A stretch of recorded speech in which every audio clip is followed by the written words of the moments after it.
So if you've been keeping up with how social media has been working, a lot of people have been wanting to shoot more vertical videos. And I actually got asked how well did the dynamic active stabilization of the ZV-E1 works with a vertical type of video shoot. So we're gonna go ahead and test it out today, see how well it works with the dynamic active stabilization, and as well pairing it against the A7C Mark II with just the normal stabilization that it has, so you can see them side to side to get an idea if it really does it very well or not.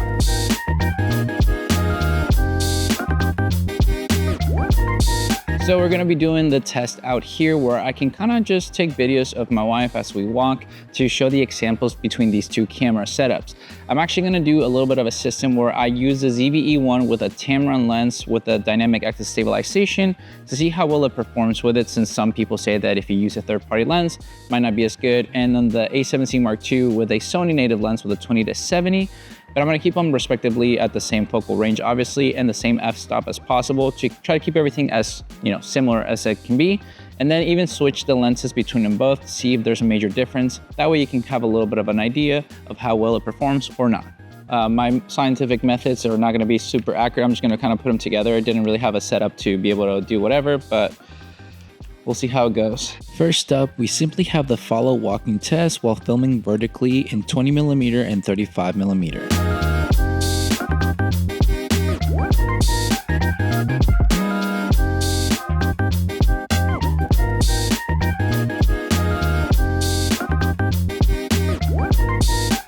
Well, now I'm gonna change the lenses between these two and do the same thing at 20 and then at 35 so that we have a little bit of a comparison, seeing if the Sony lens works better with the dynamic active stabilization, see if it affects as well with the Tamron on the A7C Mark II with the active stabilization.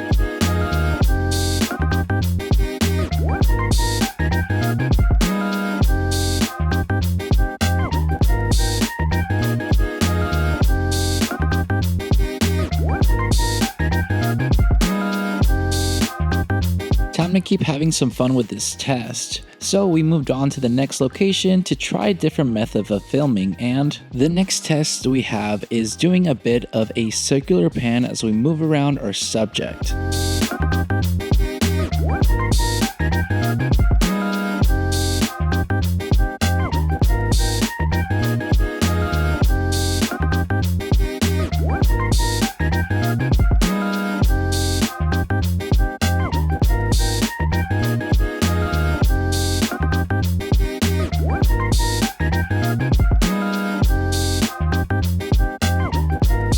And our final test is to simply go ahead and film with the ZV-E1 by itself, trying to do a mix of all the types of shots that we did, a little bit of following, a little bit of panning, and as well as kind of moving from below all the way upwards, just to put it all together to give you some quick examples, just so you have that as well.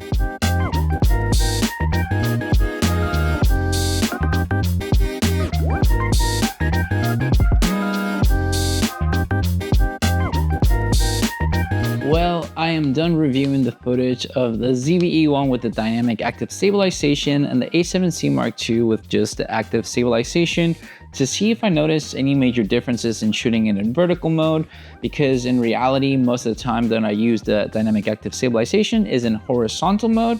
And I wanted to test it out to see if it was usable, if it was just gonna be fine, because obviously you'll tilt in the camera vertically and see how well it would perform. If you didn't notice, obviously whenever the dynamic active stabilization is set into this camera, despite of it being in the same focal range, it's gonna be more cropped in. The way that it works is just basically it just crops into the sensor, doing it like in camera basically to add that stabilization, and it works pretty great. Is it gonna be perfect like any other, kind of stabilization within a camera while you're doing it handheld? Probably not. Obviously there's gimbals for that reason, but if you're in a pinch to use a vertical mode for your client or anything like that, and you don't want to have to reset your gimbal, let's say, well, it doesn't hurt to just go ahead and take it out and do a little bit of vertical video this way with the dynamic active stabilization. Personally, for me, I don't shoot as much in vertical videos, but I do know that more people are starting to ask for it, and especially for social media when it comes down to TikToks, Reels, and some YouTube shorts. Most people tend to really use their marketing for their brands and like small businesses mainly